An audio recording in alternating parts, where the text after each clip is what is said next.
In a world measured by debutante balls and proper marriages, one woman dared to write her own destiny. The desert wind whispered promises of adventure, but for Catherine Whitmore, it carried the weight of an impossible choice. In 1920s Boston, society decreed a woman's fate, a gilded cage of expectations, not the dust of ancient lands. But Catherine, heiress to a steel fortune, yearned for a life defined by discovery, not societal decree. Her journey to ancient Egypt was an act of fierce defiance, a rebellion against a world that sought to diminish her.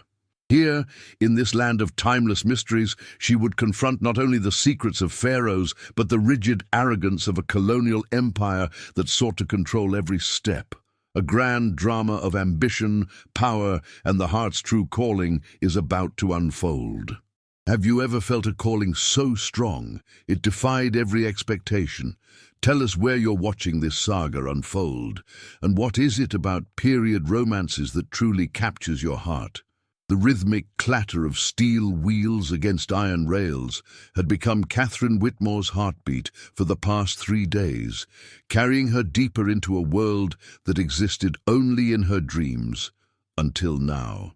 Through the dust-streaked window of the first-class compartment, the endless expanse of golden sand stretched toward a horizon that shimmered like liquid amber in the January heat of 1923. Her leather-bound journal lay open across her lap, its cream-colored pages filled with careful sketches of hieroglyphs and ambitious plans that had consumed her thoughts since Howard Carter's earth-shattering discovery of Tutankhamun's tomb just 2 months prior. Catherine pressed her gloved fingertips against the warm glass, watching the ancient landscape roll past like pages from a forgotten book. Each mile brought her closer to her destiny, farther from the suffocating parlors of Boston society, where women were expected to discuss nothing more stimulating than the latest fashions from Paris or the merits of various china patterns. Here, in this timeless desert, she would finally prove that Catherine Elizabeth Whitmore was more than just the steel magnate's daughter who refused to marry well. Merit matters more than birthright, she whispered to herself, the words forming a mantra that had sustained her through months of preparation and her father's barely concealed skepticism. Jonathan Whitmore had built his fortune from nothing, transforming himself from a Pennsylvania coal miner's son into one of Boston's most successful industrialists. Yet even he couldn't understand why his daughter preferred dusty tombs to drawing rooms, ancient mysteries to modern matrimony.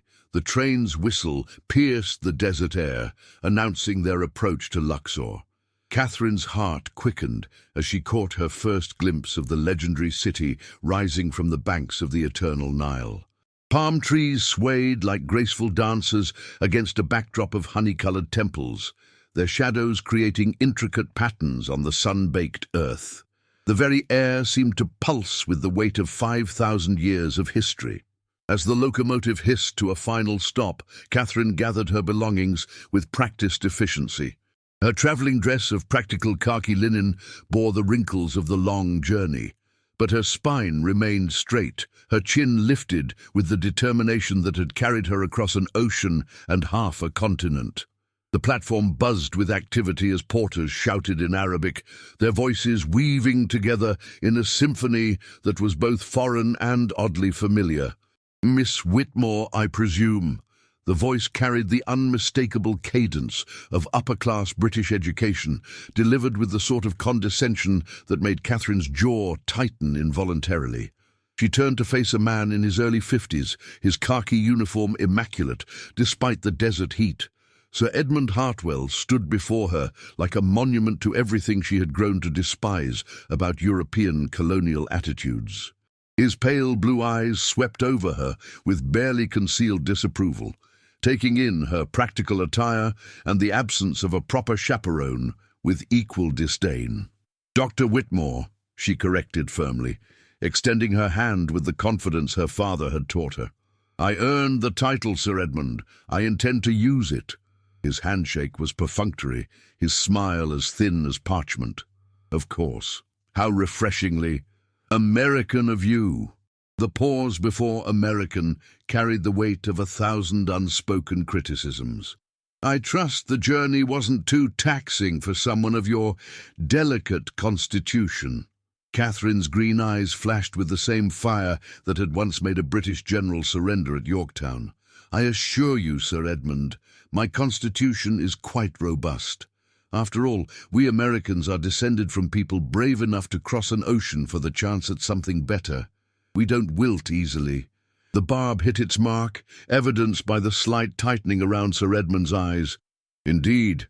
Well, I've taken the liberty of arranging suitable accommodations and supervision for your stay, given the unique challenges a woman might face in such an environment.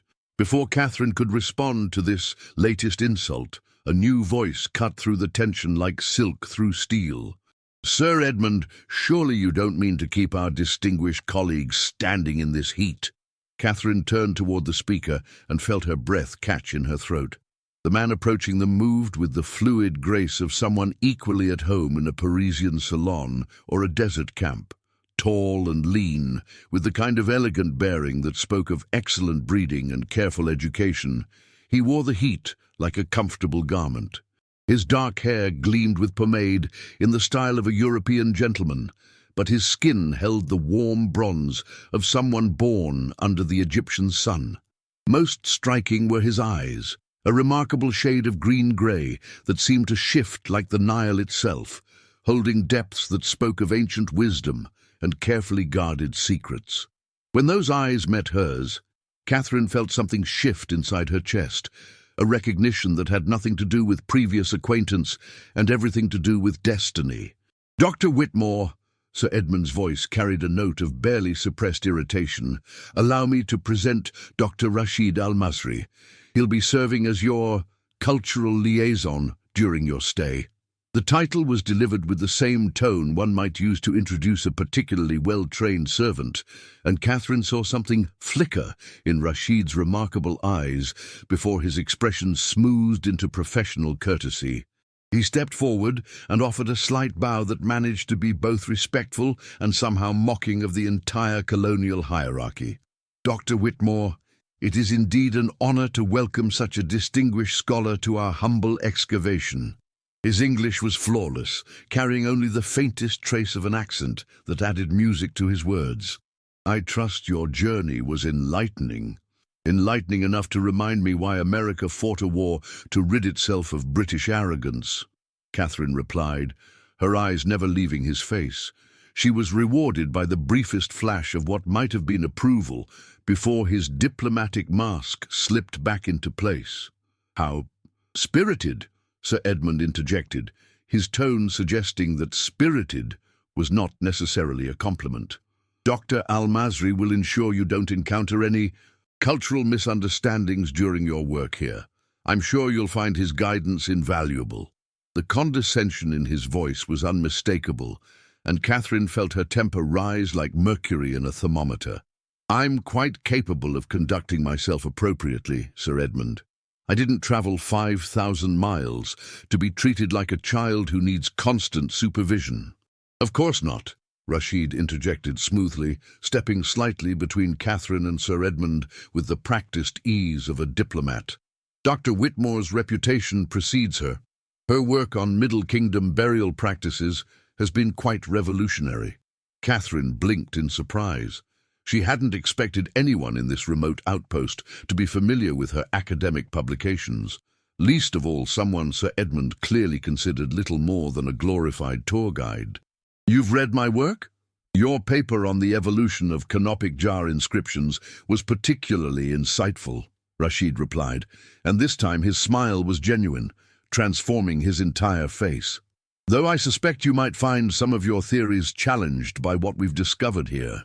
Before Catherine could respond, a sudden gust of wind sent sand swirling across the platform, and the sky began to darken with ominous speed.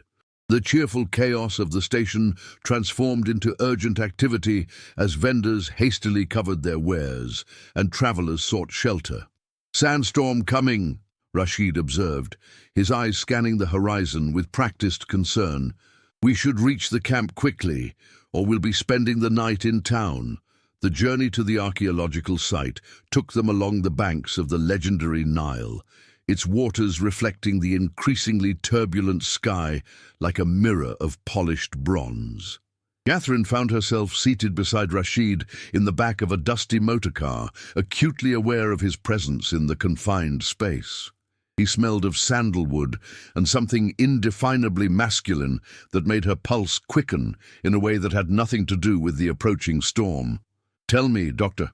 Al-Masri," she said, determined to focus on professional matters, "what exactly have you discovered that might challenge my theories?" He turned to study her profile, and she could feel the weight of his gaze like a physical touch.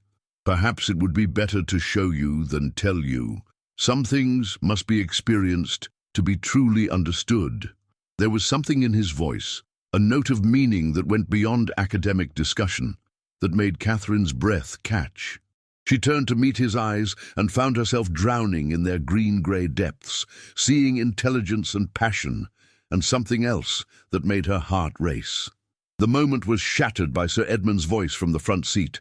"I do hope you're prepared for the realities of field work, Dr. Whitmore. It's quite different from the comfortable libraries of Cambridge." "I earned my degree from Radcliffe, actually," Catherine replied coolly. "And I assure you, I'm prepared for whatever challenges await." "How admirable." Sir Edmund's tone suggested it was anything but, "though I fear you may find the accommodations rather primitive compared to what you're accustomed to." "My father started with nothing and built an empire," Catherine said, her voice carrying the steel that had made the Whitmore name synonymous with American determination. "I think I can handle a few inconveniences in service of advancing human knowledge." She caught Rashid's quick glance of what looked suspiciously like approval and felt a warm glow of satisfaction that had nothing to do with putting Sir Edmund in his place. The archaeological camp materialized from the desert like a mirage made real. A collection of canvas tents and wooden structures clustered around the entrance to what appeared to be an ancient tomb. Workers moved with purposeful efficiency, securing equipment and supplies against the approaching storm. Catherine felt her pulse quicken as she realized she was finally here, at the threshold of discovery. "Impressive, isn't it?" Rashid's voice was soft, meant for her ears alone. "To think that 3,000 years ago, this was a sacred place where the greatest artisans of their age labored to ensure their queen's journey to the afterlife." "Queen Anka Sinnamun," Catherine breathed, her scholarly excitement overriding her awareness of the man beside her. If the papyrus fragments Carter found are authentic, her tomb could be the greatest discovery since the Valley of the Kings was first explored. "You know the legend?" Rashid asked, and something in his voice made her look at him more closely. "That she was forced to choose between love and duty, that she married her stepson to preserve the dynasty, but never forgot her first love?" Catherine's voice grew soft. "It's a story that resonates across the centuries, don't you think? The eternal conflict between what the heart wants and what duty demands." Their eyes met and held, and in that moment, Catherine felt the first stirring of something that would change her life forever. There was understanding in his gaze, a recognition of kindred spirits that transcended cultural boundaries and social expectations. The spell was broken by the first drops of rain, fat and warm against the dusty ground. Within moments, the drops became a deluge, and the wind began to howl with the fury of the desert unleashed. "The tomb!" Rashid shouted over the rising storm. "We need to take shelter!" He grasped Catherine's hand, his fingers strong and warm around hers, and pulled her toward the entrance of the excavation site. They ran together through the driving rain and sand, their feet slipping on the increasingly treacherous ground, until they tumbled through the narrow opening into the blessed silence of the ancient tomb. Catherine found herself pressed against Rashid in the narrow entrance, both of them breathing hard from their desperate flight from the storm. In the sudden quiet, she became acutely aware of his proximity, the warmth of his body, the way his chest rose and fell with each breath. When he reached up to brush a strand of wet hair from her face, his touch was gentle as a whisper, and she felt something fundamental shift inside her. "Are you hurt?" he asked, his voice husky with concern. "No," she managed, though she wasn't entirely sure that was true. Something had definitely been damaged in that headlong flight, some carefully constructed wall around her heart that she hadn't even realized existed. Rashid produced a small electric torch from his jacket pocket, its beam cutting through the darkness to reveal walls covered in hieroglyphs that seemed to dance in the flickering light. Catherine gasped as she recognized the cartouches of Ankhesenamun, the symbols telling the story of a queen caught between love and duty. "My God," she whispered, moving closer to the wall, her scholarly instincts overriding everything else. "These inscriptions, they're not in any of the published records, because they tell a different story than the one the archaeologists want to hear," Rashid said quietly. "They speak of a queen who chose love over politics, who defied the priests and the court to follow her heart." Catherine turned to look at him, seeing something in his expression that made her pulse quicken. "And what happened to her?" "History says she disappeared," Rashid replied, his eyes never leaving hers. "But the hieroglyphs suggest she found something more valuable than a throne. She found a love worth any sacrifice." The storm raged outside, but in the intimate cocoon of the ancient tomb, surrounded by the whispered secrets of a long-dead queen, Catherine felt as though she stood at the threshold of her own destiny.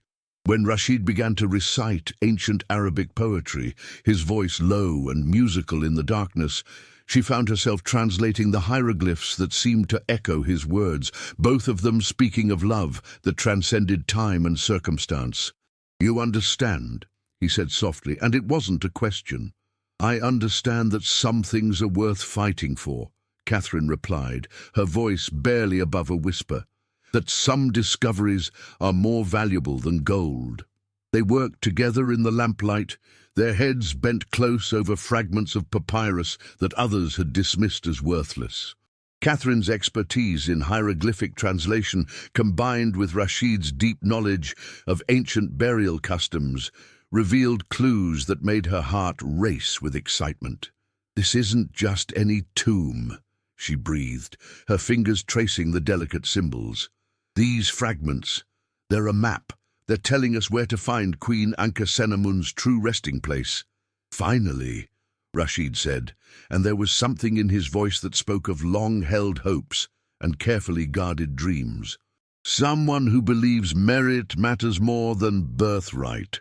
Catherine looked up to find him watching her with an expression that made her feel as though she was standing at the edge of a precipice, about to leap into the unknown. "Is that what you believe?" "I believe," he said carefully, "that the most valuable treasures are often hidden from those who would exploit them, and that sometimes it takes an outsider to see what others have missed." The storm began to subside as dawn approached, and they emerged from the tomb to find the camp in chaos. Workers scurried to assess damage and salvage equipment, while Sir Edmund barked orders with the imperious tone of a man who had never doubted his right to command. "Dr. Whitmore!" His voice cut across the camp like a whip crack. "I trust you found adequate shelter?" "Quite adequate, thank you," Catherine replied, acutely aware of the speculative glances being cast in her direction. She lifted her chin with the defiance that had carried her across an ocean. "Dr. Al-Masri was most educational." The word choice was deliberate, and she saw Rashid's lips quirk in what might have been amusement. But before either of them could speak, Lady Victoria Pemberton appeared as if summoned by some sixth sense for scandal. "My dear Doctor Whitmore," the consul's wife purred, her voice carrying the same tone Catherine remembered from Boston society matrons discussing unsuitable immigrants. "I do hope you'll be more careful about your associations. One simply cannot be too cautious in such a remote location." Catherine felt her temper flare like a struck match. "I'm quite capable of choosing my own associations, Lady Pemberton. In America, we judge people by their character and accomplishments, not by the circumstances of their birth." "How refreshingly democratic," Lady Pemberton replied, the word dripping with disdain, though I fear you may find that such attitudes can lead to complications in a place like this. Before Catherine could respond with the sharp retort forming on her tongue, a commotion near the camp's edge drew everyone's attention. A messenger had arrived, dusty and travel-worn, carrying a leather pouch that bore the unmistakable seal of international post. "Dr. Whitmore?" The messenger's accent was distinctly American, and Catherine felt her heart sink as she recognized the familiar handwriting on the envelope he extended toward her. She accepted the letter with hands that trembled slightly, aware that every eye in the camp was upon her. The paper felt heavy as lead as she broke the seal and unfolded her mother's familiar stationery. "My dearest Catherine," the letter began, and she could practically hear her mother's voice, sweet as honey and twice as sticky. "Your father and I have been discussing your little adventure, and we feel it's time for you to come home. Harold Whitman has been most patient, but even his understanding has limits. The engagement announcement is already prepared for the society pages, and the wedding is planned for June. Surely you've had enough time to get this archaeology nonsense out of your system." Catherine's hands tightened on the paper as she read on, each word feeling like a nail in the coffin of her dreams.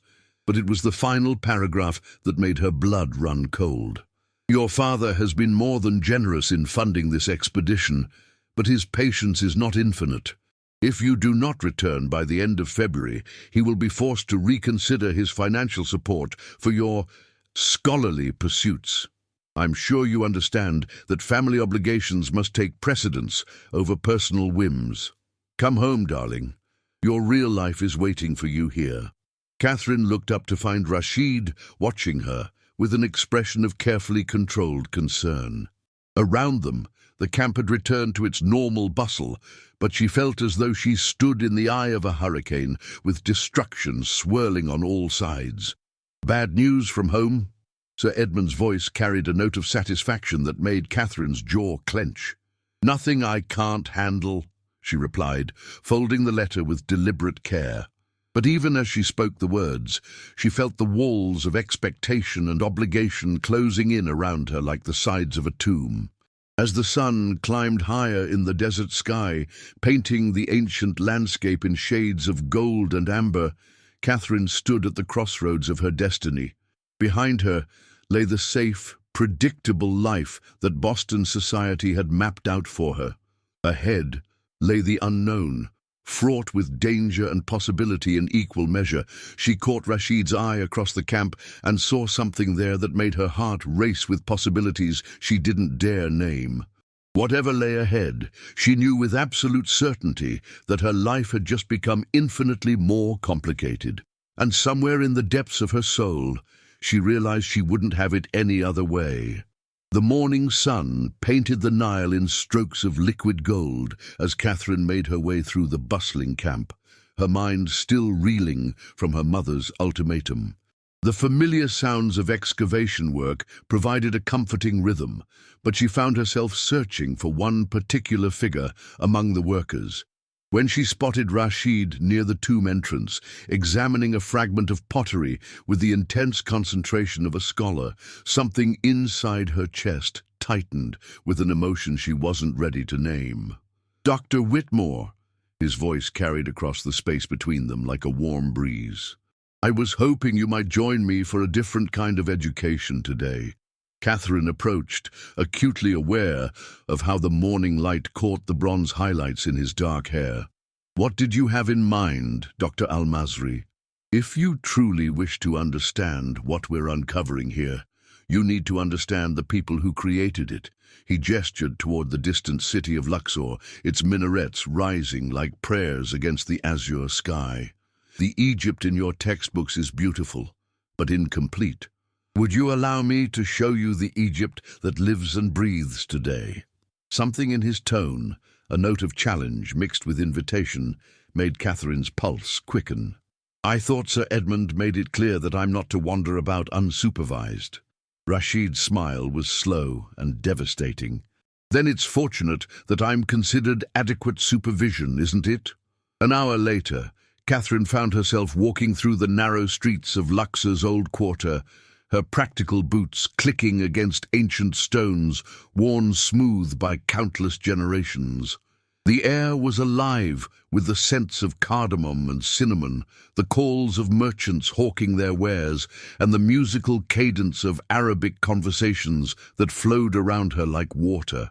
"This is my sister Amina," Rashid said, stopping before a small shop where a young woman with intelligent dark eyes and an elegant bearing was arranging bolts of silk. "Amina, may I present Dr. Catherine Whitmore, the archaeologist I mentioned?" Amina's smile was warm and genuine as she extended her hand. "Dr. Whitmore, what an honor. Rashid has spoken of your work with great admiration." Catherine felt a flush of pleasure at the compliment, but also a stab of curiosity. "He's mentioned me?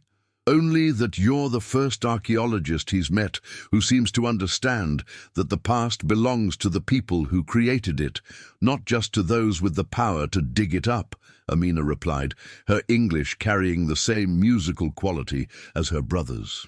As they walked deeper into the market, Catherine began to see the vast chasm between her romanticized vision of Egypt and the complex reality of modern colonial life.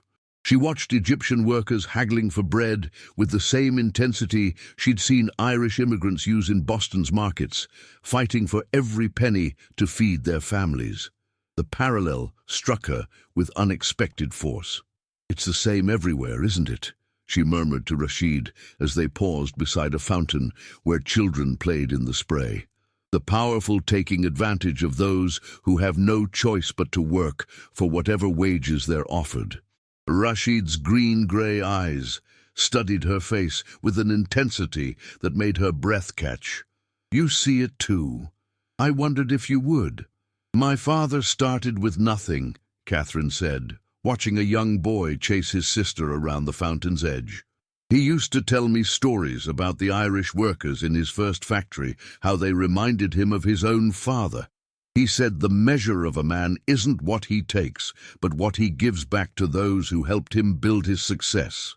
"And yet you come from a world of privilege now," Rashid observed, but there was no judgment in his voice, only curiosity. "Privilege that was earned, not inherited," Catherine replied firmly. "There's a difference between building something and simply being handed it because of the circumstances of your birth." That evening, as the sun began its descent toward the western horizon, Rashid led Catherine to a small cafe overlooking the Nile.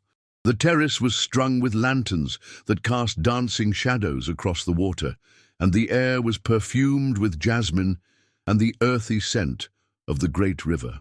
"Tell me about Paris," Catherine said as they settled at a table draped in white linen. "Amina mentioned you studied at the Sorbonne." Rashid's expression grew thoughtful as he poured mint tea from a silver pot, the liquid steaming in the cooling air. "Paris was educational in ways I hadn't expected. I went there believing that European scholarship would help me better understand and preserve my own culture's heritage. And instead, I spent my days studying Egyptian artifacts in the Louvre, treasures that had been taken from tombs like the ones we're excavating now." His voice carried a note of pain that made Catherine's heart ache. "I would stand before the sarcophagus of some ancient priest or nobleman, reading the hieroglyphs that spoke of his love for Egypt, his desire to rest eternally in the land of his birth, and I would think about how he had ended up in a glass case in Paris, thousands of miles from home." Catherine felt something shift inside her chest, an understanding that went deeper than academic sympathy. "It must have been heartbreaking." "It was illuminating," Rashid corrected gently. "It taught me that European appreciation of our culture often means taking the best of what we've created and displaying it for the admiration of people who will never understand its true meaning. They see beautiful objects. We see the souls of our ancestors." Their eyes met across the small table, and Catherine felt the full weight of his words settle over her like a revelation. "And yet you work with the archaeological teams. Why?" "Because someone needs to bear witness," he said simply. Someone needs to ensure that when these treasures are uncovered, their stories are told completely, not just the parts that make comfortable reading for European audiences. The conversation was interrupted by the arrival of their dinner, dishes that filled the air with exotic spices and made Catherine's mouth water.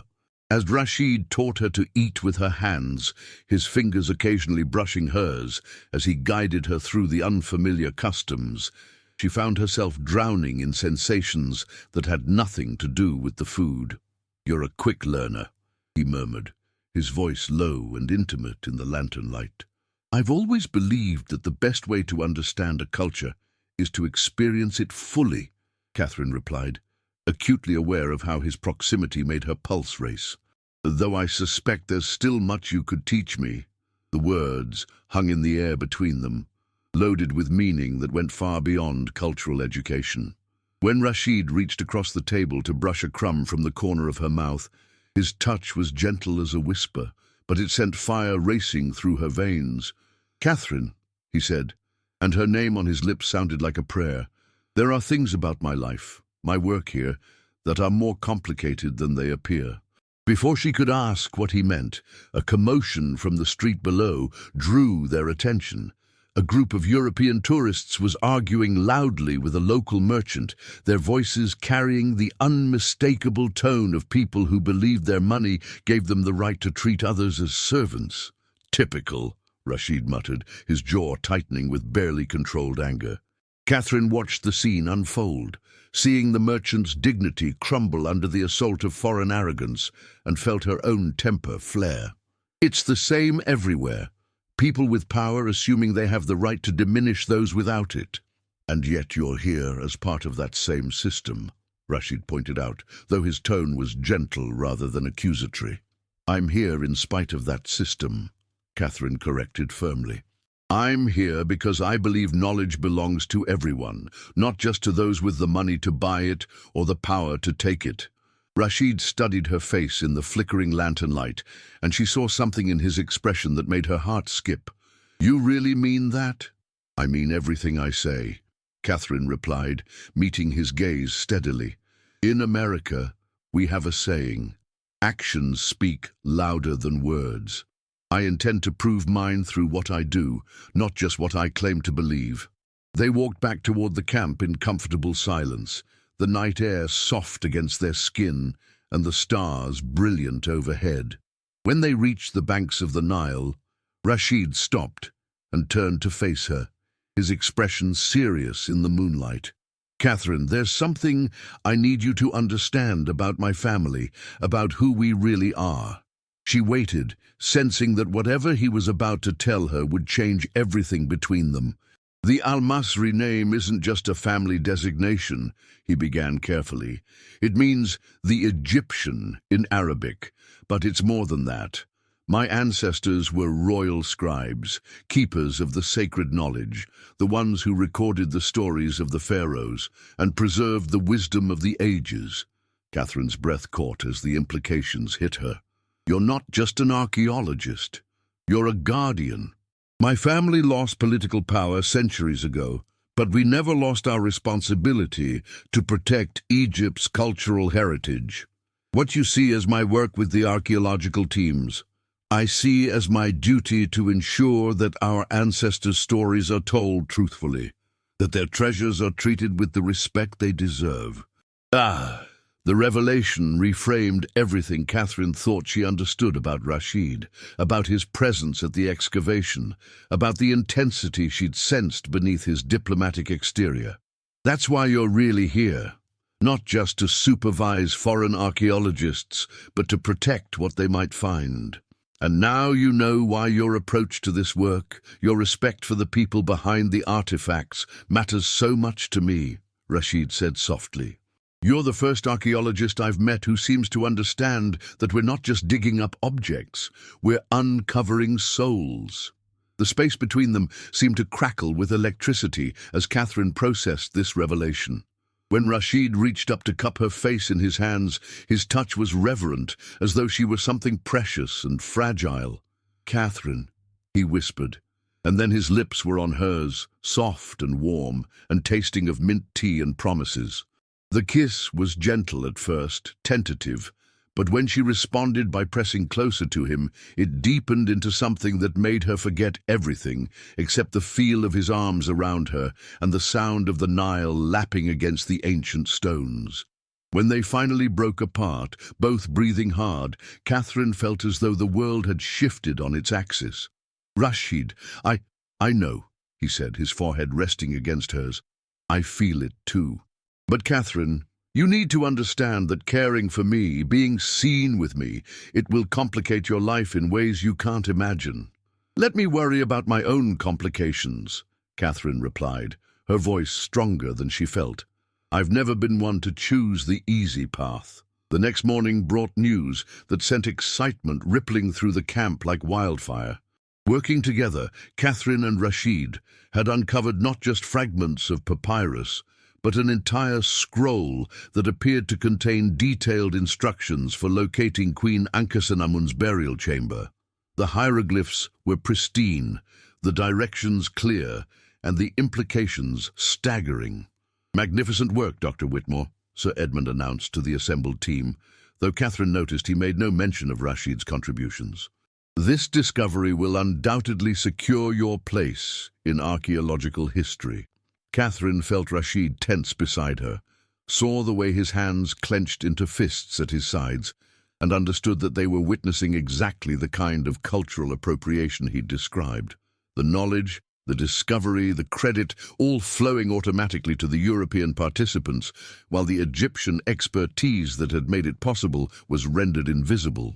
"Actually, Sir Edmund," Catherine said clearly, her voice carrying across the camp, "this discovery was only possible because of Dr. Al-Masri's expertise in ancient burial customs.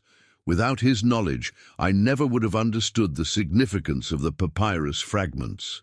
Sir Edmund's smile was thin as paper. "How generous of you to acknowledge the local assistance. Though, of course, the real scholarship, the translation work, that was entirely your achievement."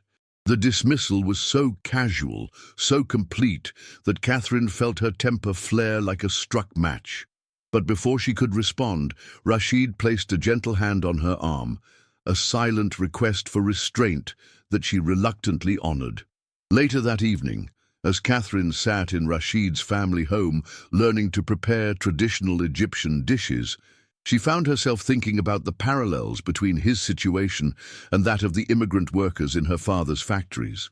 "It's the same pattern everywhere," she said, as Amina taught her to roll grape leaves with practiced efficiency.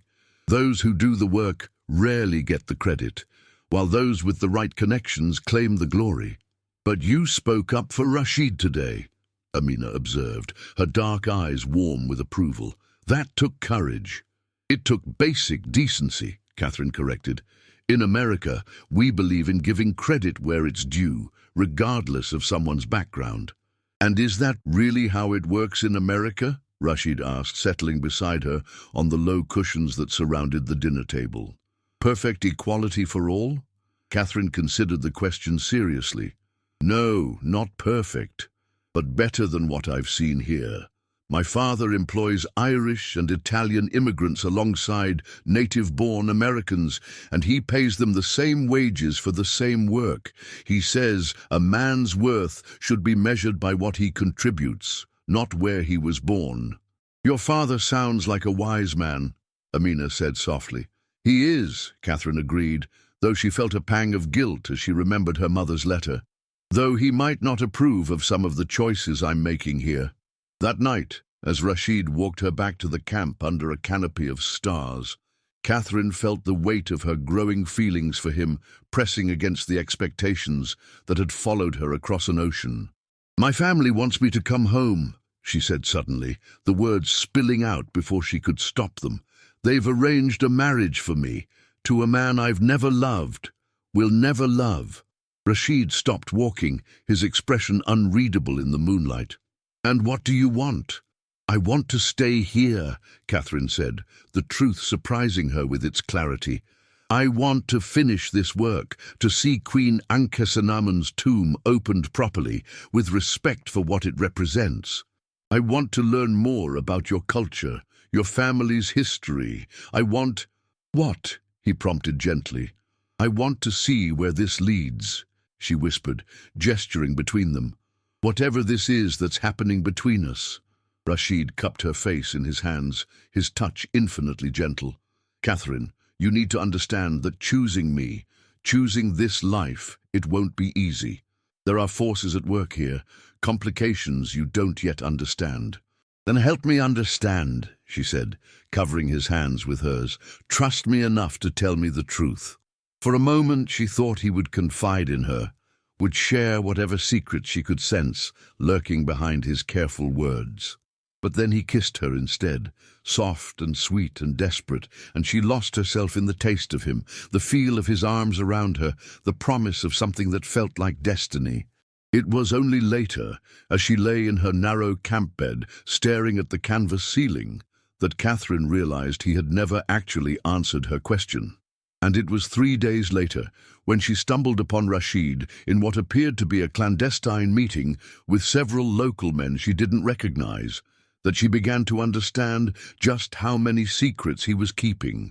Hidden behind a stack of supply crates, Catherine watched as Rashid spoke in rapid Arabic with the group of men, their voices low and urgent.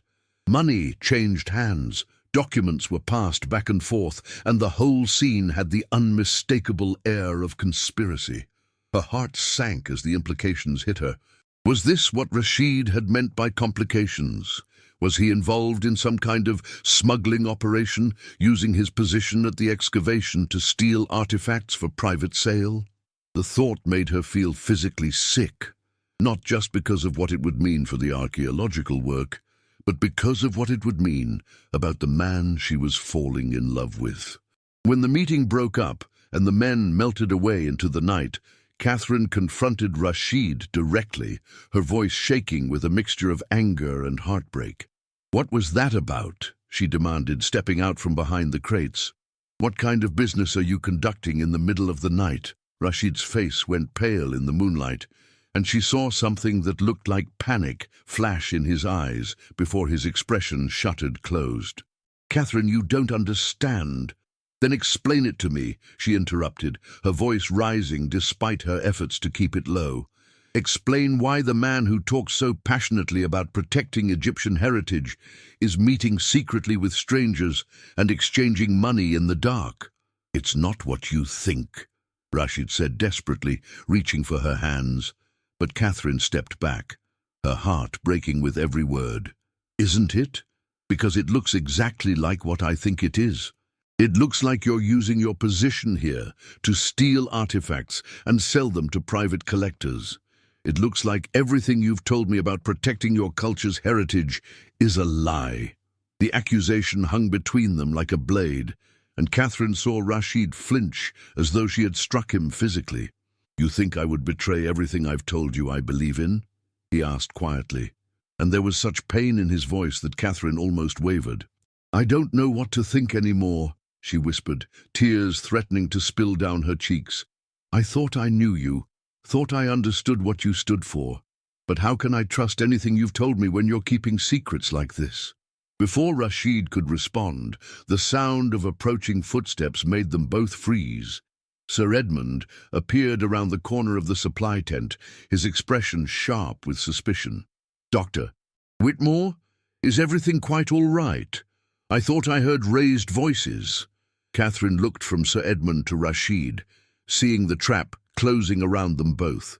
Whatever Rashid was involved in, whatever secrets he was keeping, she had just made everything infinitely more dangerous by confronting him where they could be overheard. "Everything's fine, Sir Edmund," she managed, her voice steady despite the chaos in her heart. "Dr. Al-Masri was just explaining some of the local customs to me."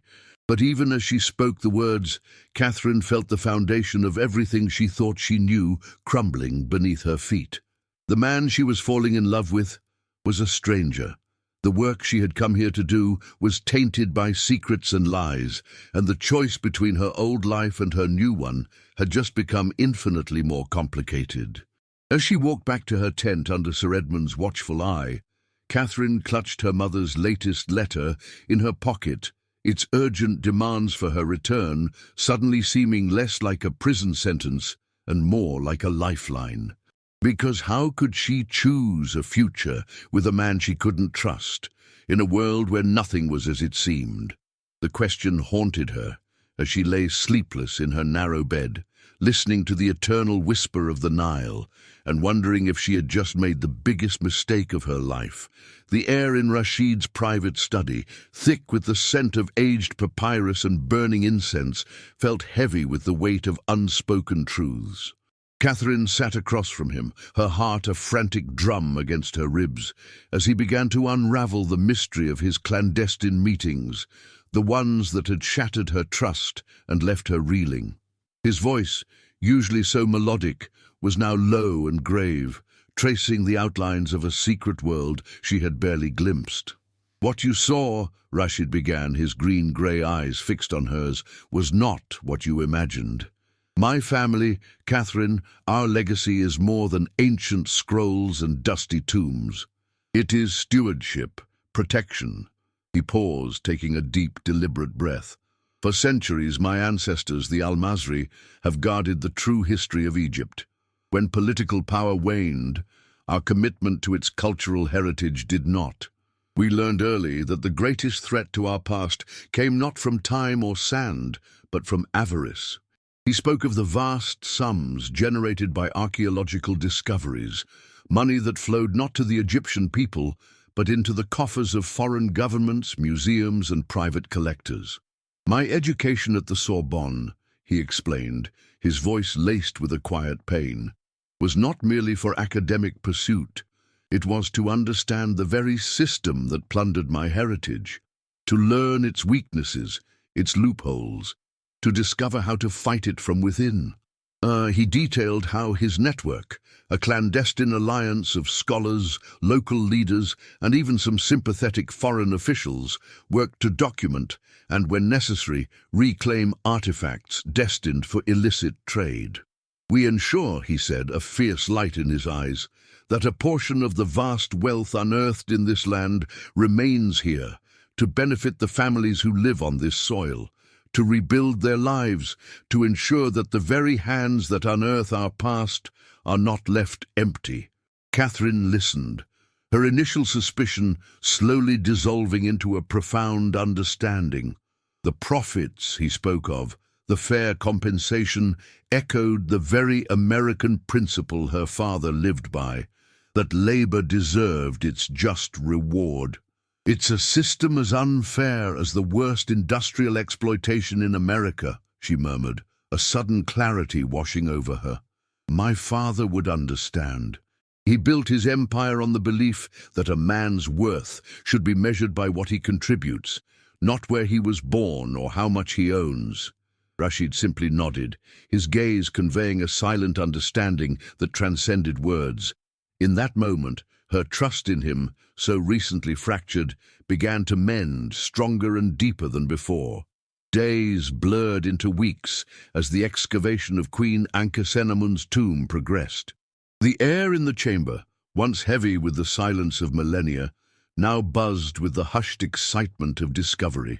Layer by layer, the tomb yielded its magnificent secrets. Not just common funerary goods, but golden sarcophagi gleaming with the promise of eternity, intricate jewelry designed for a queen, and scrolls carefully preserved, filled with hieroglyphic texts that sang the tragic tale of Ankhesenamun herself. Catherine, her face streaked with dust and illuminated by the dancing light of acetylene lamps, felt a profound connection to the ancient queen. Her fingers, nimble and precise, traced the delicate symbols, each stroke a whisper from a distant past.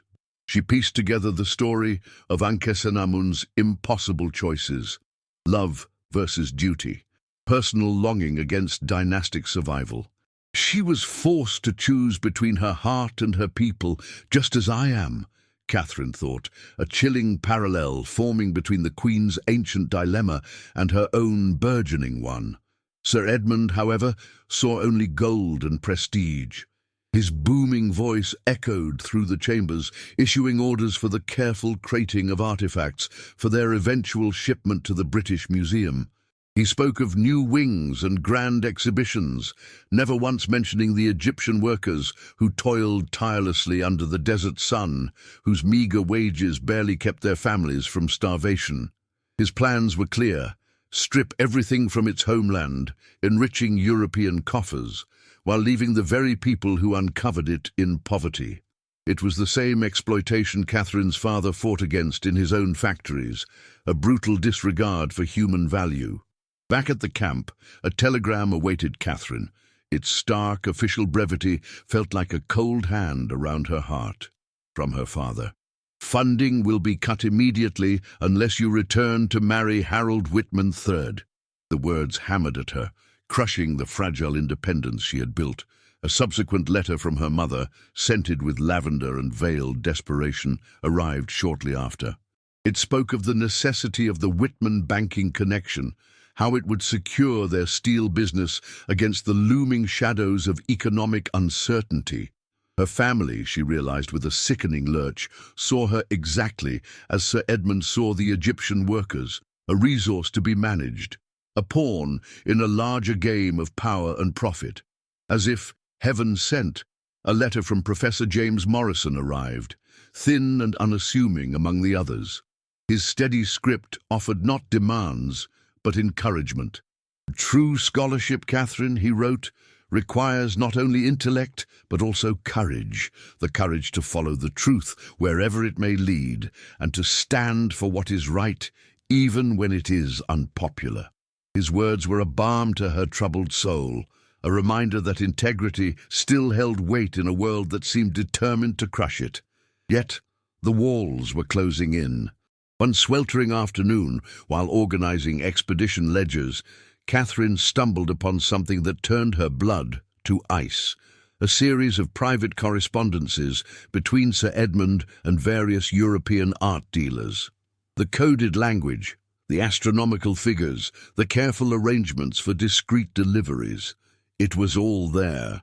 Sir Edmund, the esteemed archaeologist, was planning to sell the most valuable pieces of Queen Ankhesenamun's tomb to wealthy private collectors, bypassing official channels entirely.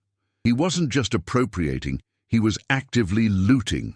The realization hit her like a physical blow.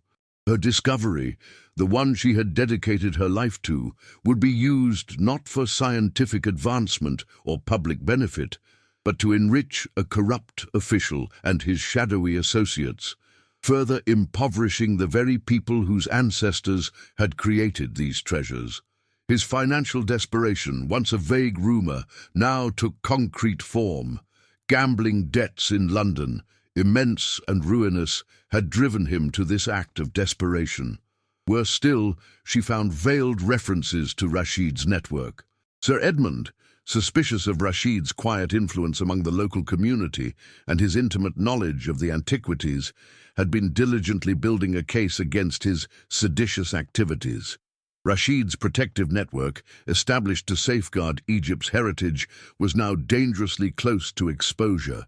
The man she loved, the man who embodied everything she believed in, was in peril.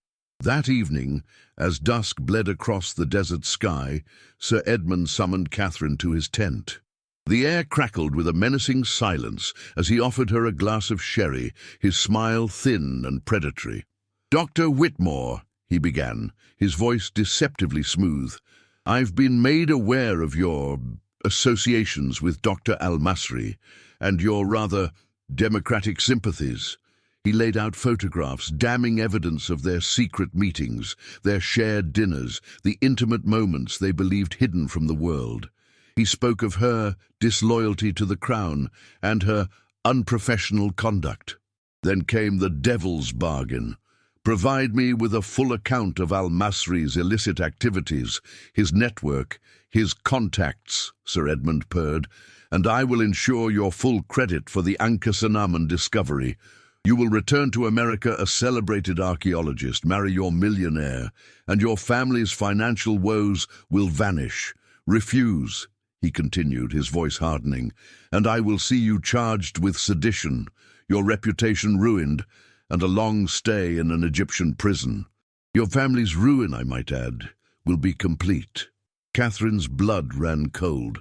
48 hours. She had 48 hours to decide between personal security and moral principle, between a life of comfortable compromise and an uncertain future fraught with danger.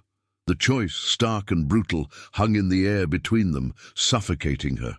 That night, Catherine walked the banks of the Nile, the ancient river a silent witness to her torment. The vast, starry sky seemed to mock her smallness, her powerlessness. She thought of her privileged Boston childhood, where choices were always between dresses and social engagements, not freedom and betrayal.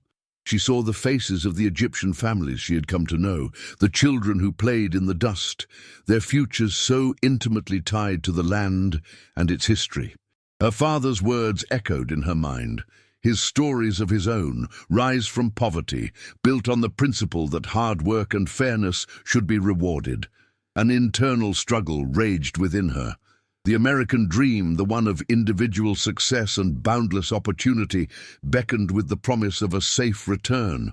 But the American ideal, the one of justice for all, cried out for a different path, one fraught with risk, but imbued with honor. She pictured Rashid's eyes, filled with passion for his people, for his heritage. Could she betray that? Could she live with herself if she did?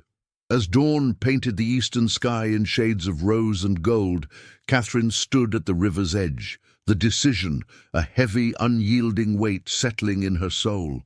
"Real success isn't what you gain, Katie," her father had once told her, his voice firm with conviction. "It's what you stand for." The sun climbed higher, illuminating the path she would choose. But what that path held, what unimaginable consequences it would unleash, she could not yet know. The desert dawn, usually a gentle painter of light and shadow, felt like an urgent summons to Catherine.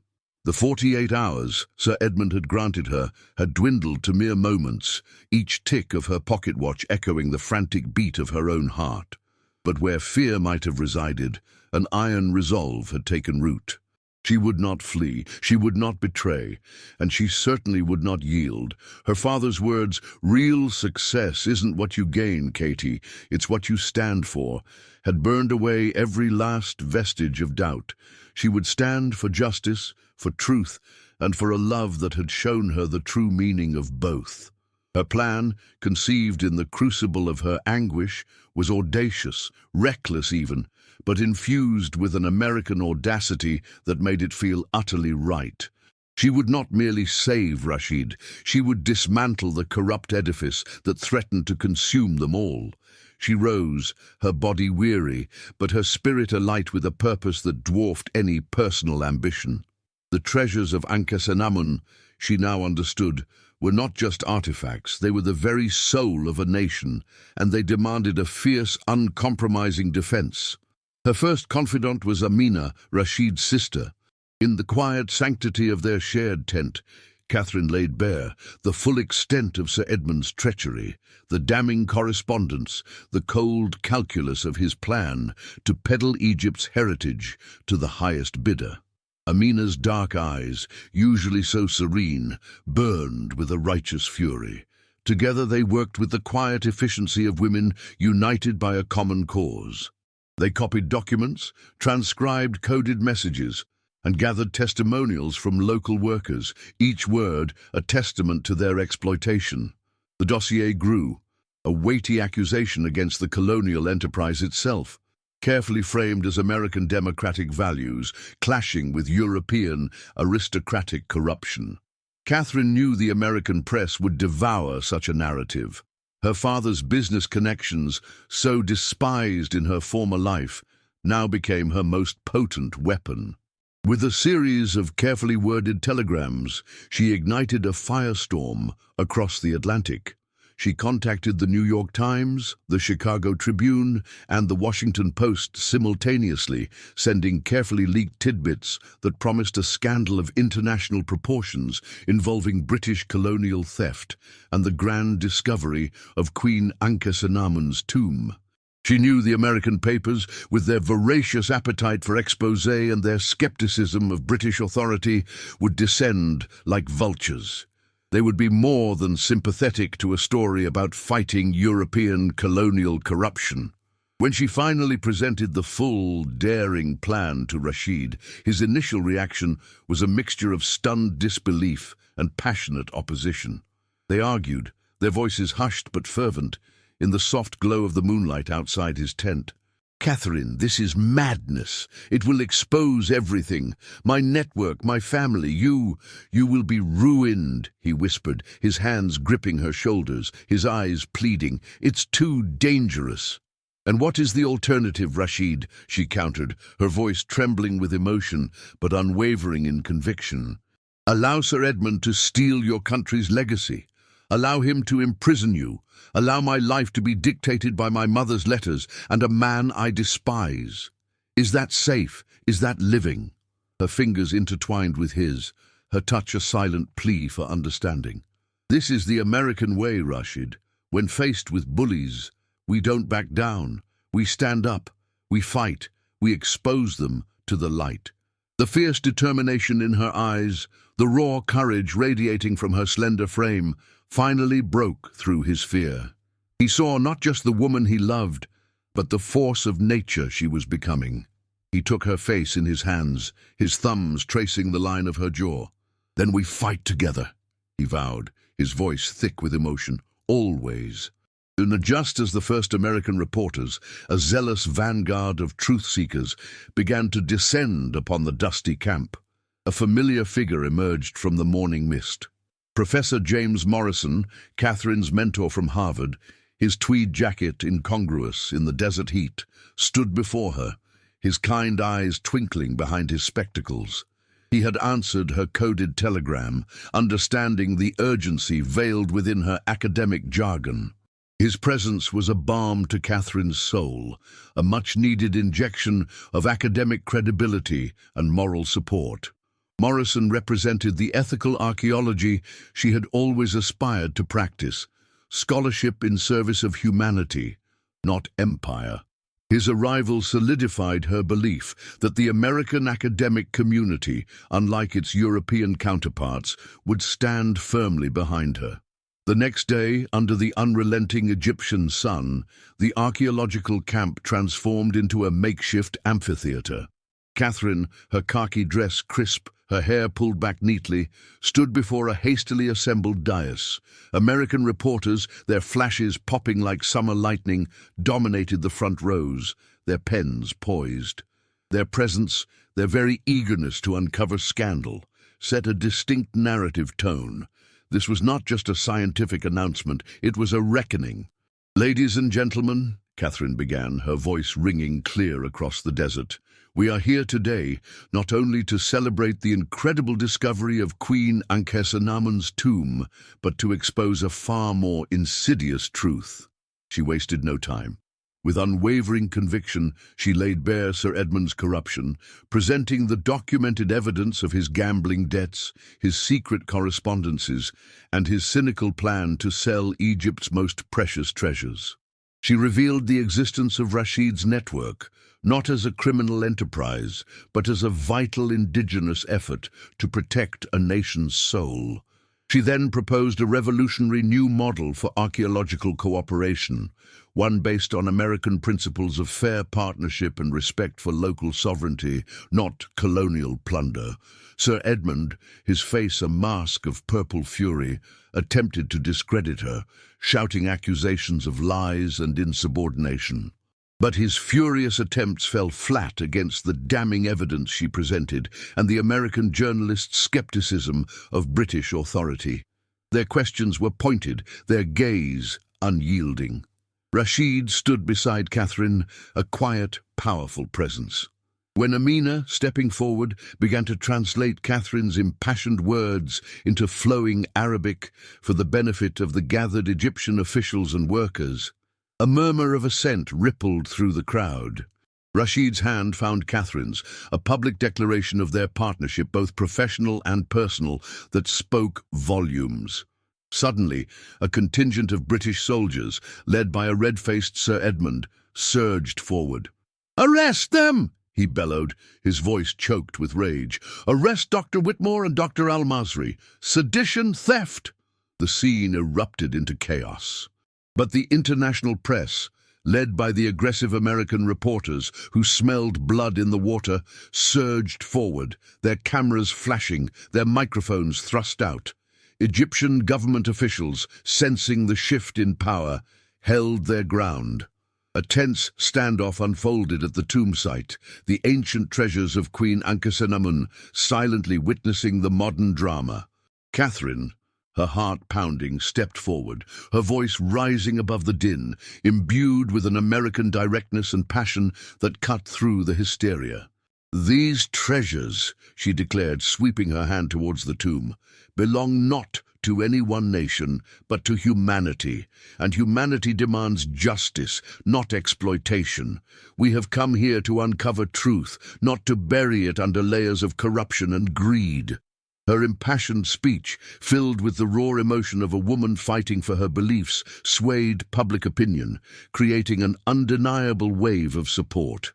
The moment, captured by countless cameras, would echo across the globe. The outcome was swift and decisive. Sir Edmund, exposed and disgraced, was recalled to London under a cloud of scandal. He faced immediate criminal investigation for embezzlement and corruption, his career and reputation shattered. Catherine, in the eyes of the British establishment, lost official credit for the discovery of Ankhesenamun's tomb. But in the eyes of the world, and more importantly, in her own heart, she had gained something infinitely more valuable: respect, purpose, and international recognition as an ethical archaeologist. The American newspapers hailed her as a hero, her actions proof that Yankee fairness could indeed be applied to international scholarship. Egyptian authorities, impressed by the American approach to cooperation and moved by the groundswell of public support, took an unprecedented step. They granted Catherine and Rashid permission to establish a joint research institute, an unprecedented partnership between East and West. It would be a place where scholarship flourished, where heritage was protected, and where Egyptian scholars and workers were treated as equal partners. Weeks later, Catherine's father arrived in Egypt, a stern figure initially, his face etched with disapproval. But as he witnessed his daughter's genuine accomplishment, the respect she commanded, and the profound happiness she found in her work and in Rashid's presence, his anger gradually melted away. He saw in Rashid the same qualities he valued in himself: education, integrity, and the courage to fight for what was right. "You found yourself a man who builds instead of just inheriting, Katie," he said, his voice gruff but laced with pride. "I respect that." His vast fortune, once a tool of familial control, now became a powerful force for good. He funded the new institute, seeing it as a better investment than any banking alliance, a legacy of true honor. The wedding ceremony, held at sunset beside the Nile, was a breathtaking blend of American and Egyptian traditions. Professor Morrison, his eyes brimming with pride, officiated alongside an Egyptian imam, symbolizing the cultural bridge Catherine and Rashid had built.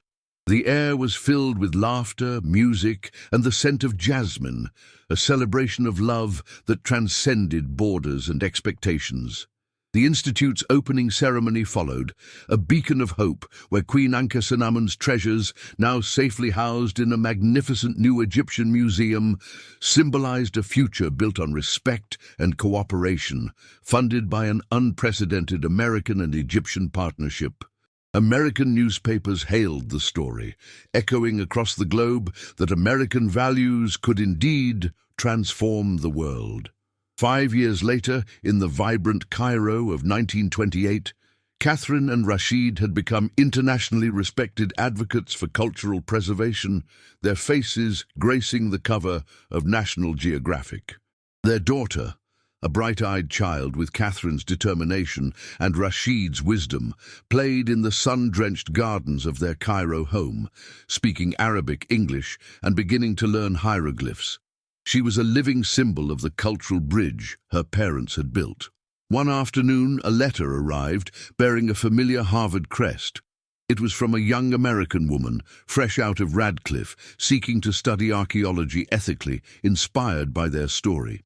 As the sun, a fiery orb, dipped below the horizon, painting the Nile in hues of amber and rose, Catherine sat with Rashid on their terrace, their hands clasped.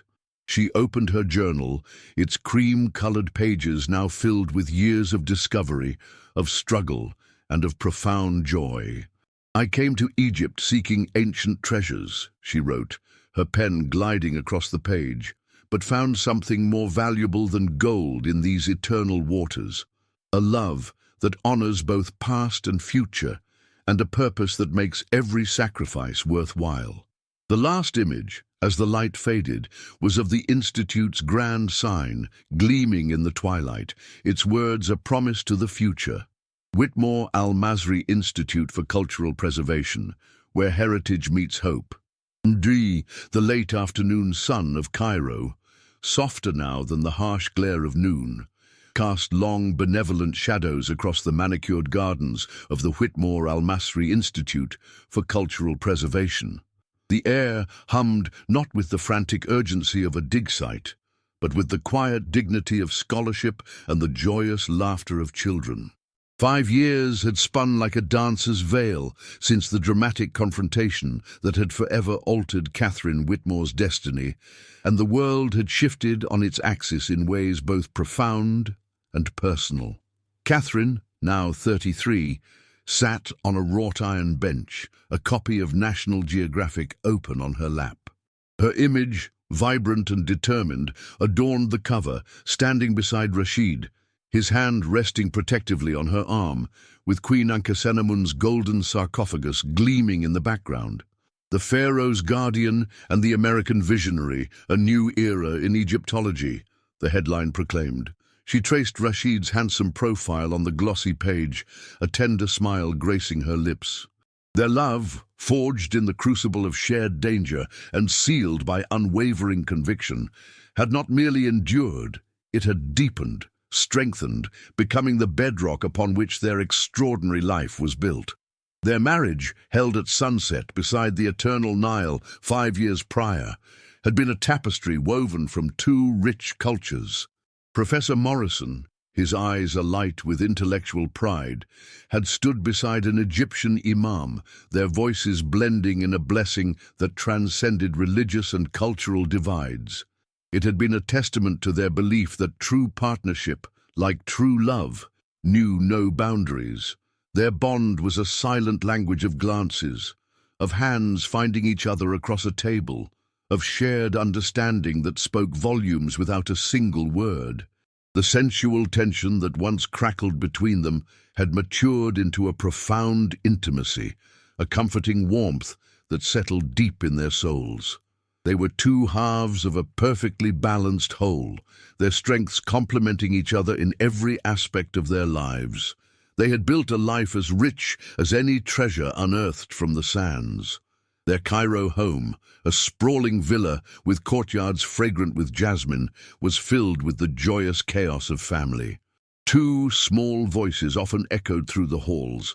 Their daughter Layla, now 4, with Catherine's bright, curious eyes, and Rashid's olive skin and dark, curly hair, and their son Karim, a mischievous 2-year-old, already showing a scholarly curiosity for everything around him. Layla, a true child of 2 worlds, flitted through the garden now, her small voice chattering in effortless Arabic with her nanny, then switching to perfectly accented English as she chased butterflies. She knew the stories of Queen Ankhesenamun as intimately as she knew American nursery rhymes, a living symbol of the cultural bridge her parents had so bravely constructed. "Mama, look!" Layla cried, proudly displaying a crudely drawn stick figure. "This is Ankhesenamun, and this," she pointed with a tiny finger, "is her heart, very big, like yours." Catherine's eyes welled with tears, a mix of pride and a tender ache. The Queen's story, a tale of love and duty, was now being told by a new generation, free from the biases of the past. The Whitmore Al-Masri Protocol, once a radical proposition, had become a recognized standard in ethical archaeology. Other nations, witnessing the success of the Egyptian model, began to reassess their own colonial practices. The phrase, Yankee fairness applied to international scholarship, had become a rallying cry in progressive academic circles across America. The Institute, a vibrant hub of research and preservation, hosted scholars from around the globe, all working towards a shared vision of respectful partnership. The treasures of Ankh-Senamun, once destined for foreign showcases, now resided in a magnificent wing of the new Egyptian Museum, their stories told by Egyptian voices, ensuring that the legacy belonged to its true heirs. But not every character had found such redemption. Sir Edmund Hartwell, stripped of his titles and his reputation, had faced a humiliating trial in London. The evidence Catherine had meticulously gathered, combined with the tireless efforts of American and Egyptian officials, proved irrefutable.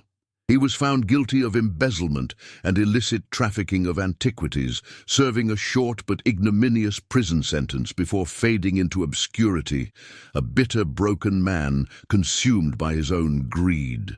Lady Victoria Pemberton, her social standing irreparably damaged by the scandal, had retreated from public life, a cautionary tale whispered in London drawing rooms.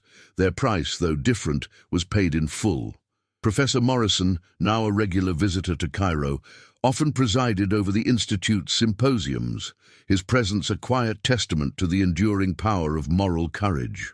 Amina, Rashid's sister, had become a pivotal figure at the Institute. Her keen intellect and deep understanding of local customs, invaluable in fostering genuine community engagement. She was a fierce advocate for women's education, her own journey a source of inspiration. And Catherine's father, the stern industrialist, had embraced his daughter's chosen path with a fervor that surprised them all.